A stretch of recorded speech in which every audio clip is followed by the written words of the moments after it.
yang dipotong di kampung untuk bagaimana adat berperan aktif di dalam kampung.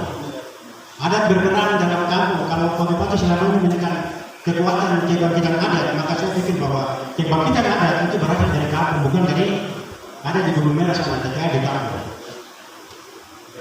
Itu hal-hal yang kita coba lihat. Untuk arahan pembangunan 2023 itu adalah kita coba lihat arahan untuk wilayah 2 itu adalah perikanan, pariwisata, perkebunan. Kalau kami kemarin dari Asosiasi Kopi sampaikan bahwa ada kopi yang cukup banyak di Yosu, kopi Robusta namanya juga, dan di daerah ini di wilayah 3. Lalu kalau wilayah 2 di pesisir sini kita punya pariwisata yang cukup bagus.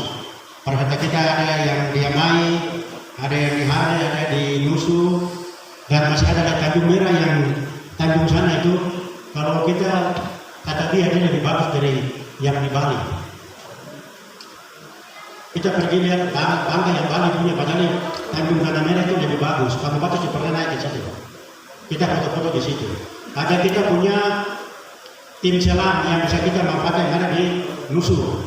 Itulah bagian-bagian yang coba kita pikirkan di sekarang di musyawarah tingkat wilayah 2 ini. Lalu yang utama kita adalah perikanan. Perikanan tangkap kita sangat luas. Ada satu pabrik yang sudah berfungsi di Delta, pabrik ikan, yang dalam bulan ini dia sudah kirim 2 kontainer, 3 kontainer, dia kirim ke Surabaya dengan harga ikan yang sudah standar di sana. Bapak Ibu bisa cari tuna di laut, lalu bawa langsung kilo di sana, tidak tunggu lagi.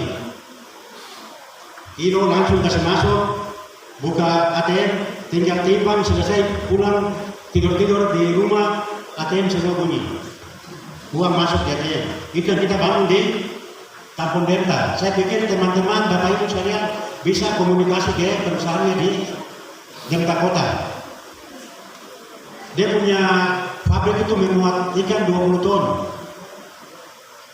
Tapi yang baru Delta siapkan untuk Delta Kota siapkan itu satu hari di sekitar cuma tidak sampai 1 ton. Nah, saya berharap dukungan dari teman-teman dari distrik yang lain itu mencari ikan di sini bisa bawa drop ditimbang di Delta. Kalau tidak salah per kilo di sana sudah 20.000. Nah, kalau Bapak belum dapat yang 1 ekor kena 50 kilo, tinggal dikali saja dong.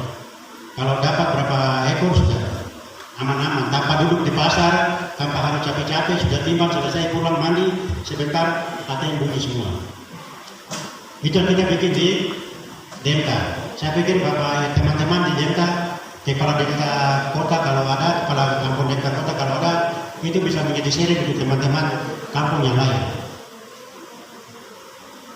Ada kita tidak bayar tunai, kalau bayar tunai sebentar Bapak dia keluar dia singgah di pinggir kios, semua tidak tiba di rumah. Jadi kita berusaha bayar dengan non tunai, jadi bunyi di rekening supaya Bapak mau ambil tidak terbawa, ditunggu dulu tinggal di ATM. Nah, kalau ATM lama supaya nggak selesai, kalau saya dapat Bapak tinggal ambil saja untuk dimancing saja yang lain. Itu yang kita coba lihat. Nanti teman-teman di Kominfo menyampaikan apa yang menjadi bagian keluhan Bapak Ibu sekalian dalam jaringan.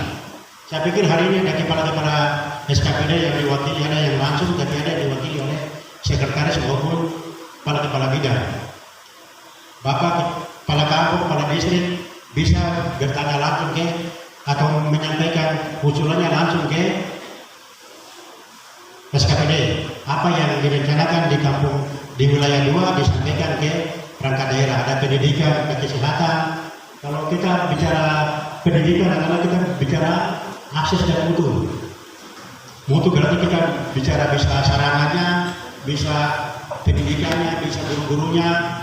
Kesehatan juga sama, bicara akses dan mutu.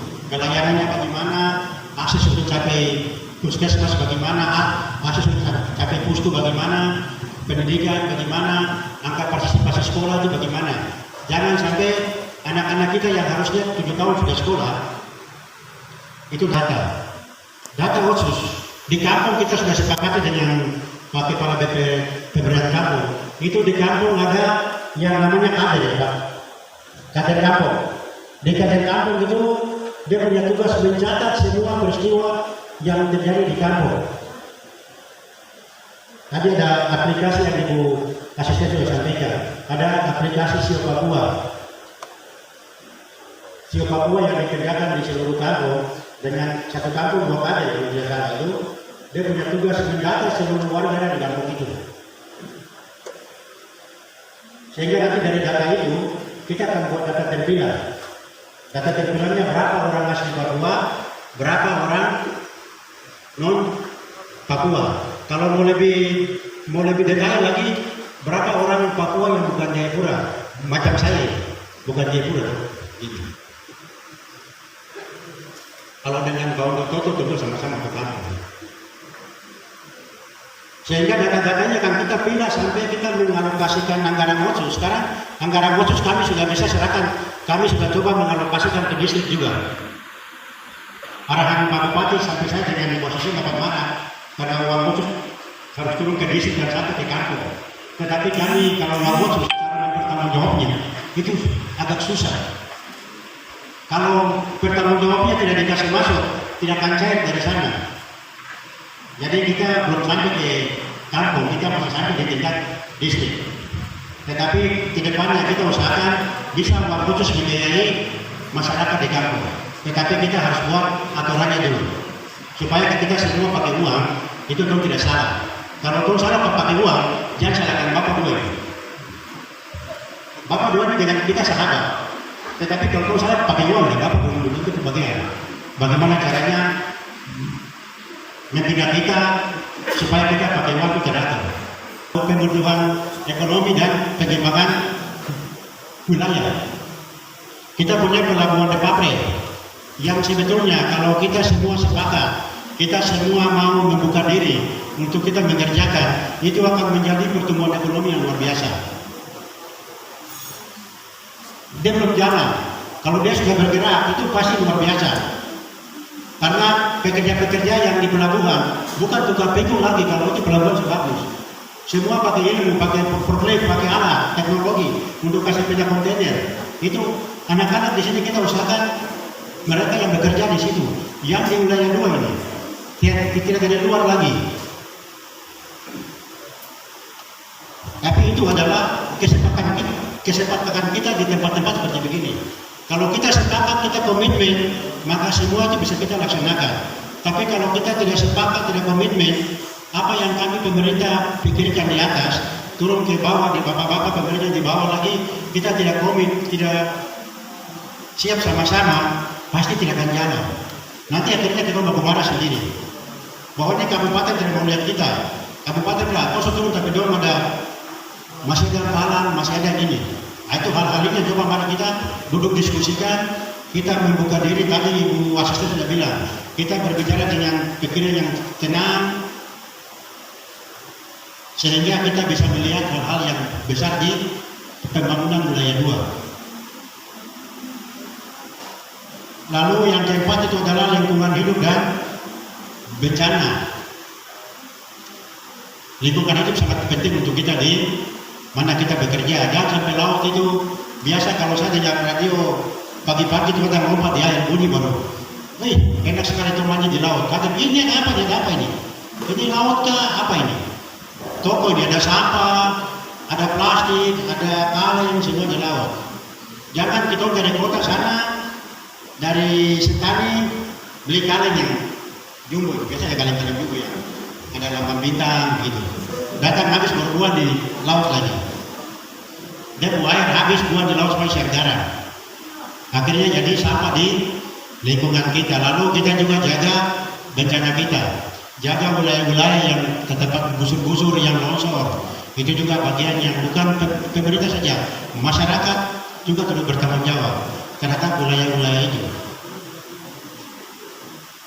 Yang kelima itu pengembangan sabit asap dan air bersih. Di sini wilayah kalau delta sumber airnya banyak. Di Papua juga Sentani Barat juga sama, sumber air banyak. Lalu di Papua sumber air banyak juga. Nah, tinggal kita kira-kira sumber air mana yang bisa kita pakai untuk air minum. Lalu yang kedua tadi Ibu sudah bilang, sumber air mana yang kita bisa pakai untuk pembangkit tenaga listrik, kalau itu ada. Tapi jangan sampai itu baru mau kasih jalan 5, soalnya yang taruh kayu sepotong lagi atau 2 potong taruh di situ lagi. Bagaimana kamu kerja barang itu kalau kayu-kayu itu sepele di luar? Jadi saya berharap bapak-bapak kita yang sama-sama baju coklat ini, bagaimana kita sepakat mendukung masyarakat untuk bagaimana kita sejahterakan dulu. Ada sekali lagi ada punya peran yang kuat di kampung untuk kita bangun kampung dan wilayah distrik. Jadi kalau kita mau masuk untuk bikin air bersih atau apa, jangan. Saya pernah musyawarah distrik di Yokari, di Rapajarara. Hampir saya tenggelam di situ. Pak Hodo, mas saya kalau tahun Toto ada Pak Hodo. Kami bikin trayek resmi di sini, perhubungan akan turun bikin terminal di bawah sini. Kalau masyarakat siapkan ruangnya, sehingga trayek resmi dengan harga resmi dari Depapre ke Kampung Ketate, ke Kampung Seroyena, ke Senamai, ke Bukisi dan sana harganya sudah ada. Jadi orang tidak harus bayar lebih.